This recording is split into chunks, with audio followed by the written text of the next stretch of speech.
Hello বন্ধুরা, দেখুন আপনাদের সামনে আবার একটা রেসিপি নিয়ে চলে এসেছি। মটনের রেসিপি। মটনের রেসিপিটা কিভাবে বানাই আপনারা প্রথম থেকে শেষ পর্যন্ত দেখতে থাকুন। কড়াই আমার গরম হয়ে গেছে, কড়াই আমি তেল দিয়ে দেবো। তেলটা দিয়ে দিলাম, তেলটা আমি গরম করে নেব। তেলটা আমার গরম হয়ে গেছে, আলুগুলো দিয়ে দেবো।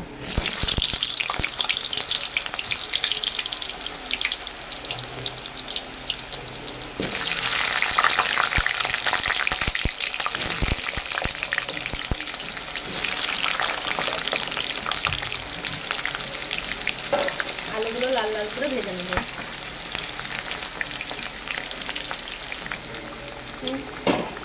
আলুগুলো আমার ভাজা হয়ে গেছে, লাল লাল করে ভেজে নিয়ে আমি তুলে নেবো আলুগুলোকে। আলুটা দেখবেন কড়া করে যত ভাজবেন তত খেতে ভালো লাগে আলুটা।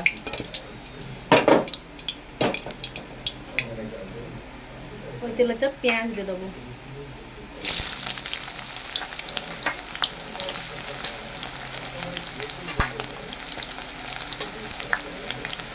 টমেটো কুচিগুলো দিয়ে দেবো।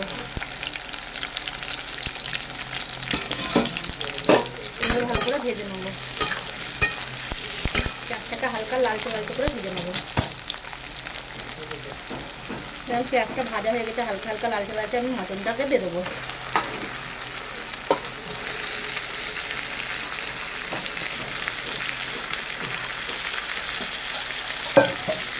স্বাদ মতো লবণ দেবো।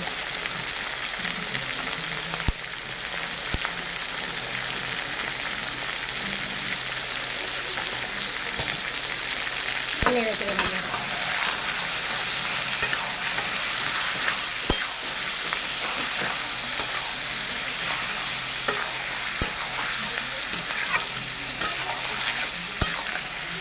হালকা করে আমার দিয়ে আমি 20 মিনিট ঢাকাতে রাখবো।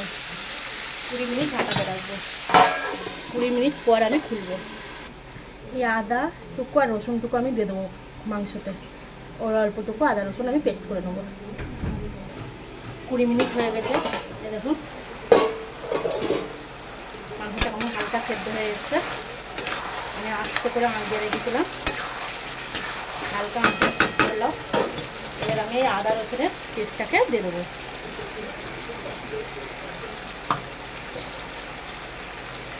একটু আদা রসুনের জলটাকে ধুয়ে নেব।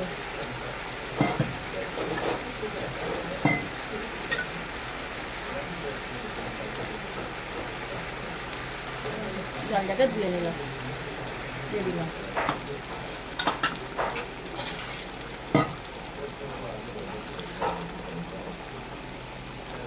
লঙ্কার গুঁড়ো দেবো।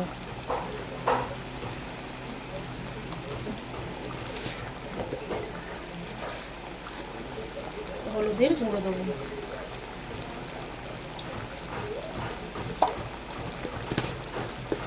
জিরের গুঁড়ো দেবো।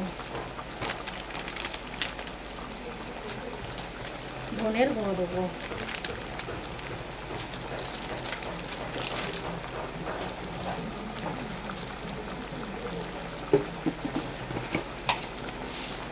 স্বাদ মতন চিনি দেবো। একটু সামান্য কাঁচা তেল দেবো।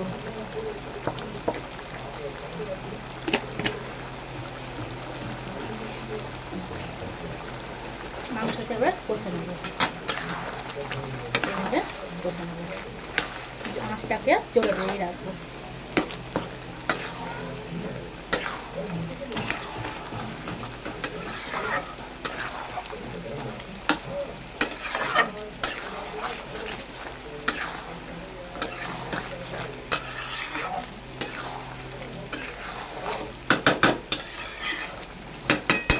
হতে দেবো আবার 10 মিনিট হালকা আঁচ দিয়ে, আবার ঢাকা দিলাম, আবার 10 মিনিট হালকা আঁচ দিয়ে ধুতে দেবো। দেখেন 10 মিনিট হালকা হয়ে গেছে, দেখেন চারিদিকে কেমন তেল বার হয়ে এসছে। কষা কিন্তু আমার প্রায় কমপ্লিট হয়ে যাবে। হালকা হালকা আঁচ দিয়ে কিন্তু খাসির মাংসটা যত আস্তে আঁচ দিয়ে করবেন সেদ্ধ হবে তত। জোরে আঁচ দিলে কিন্তু সেদ্ধ হবে না, তত ঝোলে হয়ে যাবে। এটা হালকা আঁচে খেতেও টেস্ট হয়। দেখুন আলুগুলো আমি দিয়ে দেবো, ভিজে রাখা আলুগুলো দিয়ে দিলাম। তারপর আলু দিয়ে এগুলো কষে নেবো।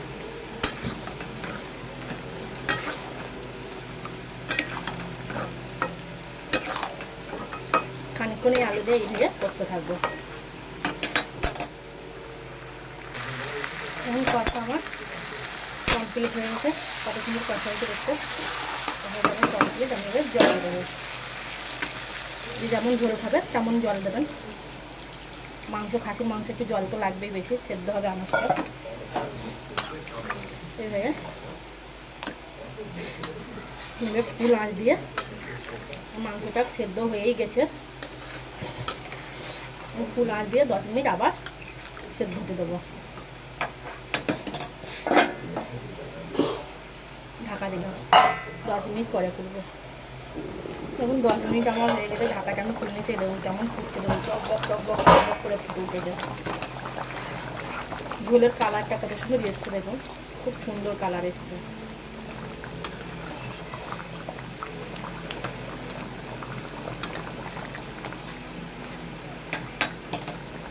এভাবে ফুটতে দেবো আরও 10 মিনিট।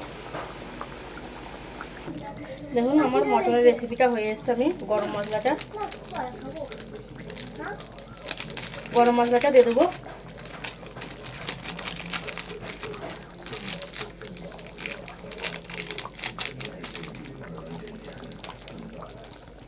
দিয়ে নেড়ে চেড়ে নেবো।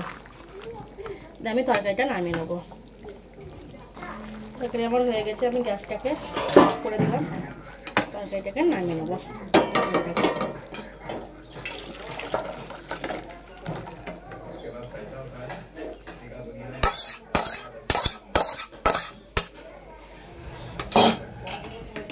আপনাদের যদি মটনের রেসিপিটা ভালো লেগে থাকে please like, comment, share, follow করে দেবেন, সাবস্ক্রাইব করে দেবেন।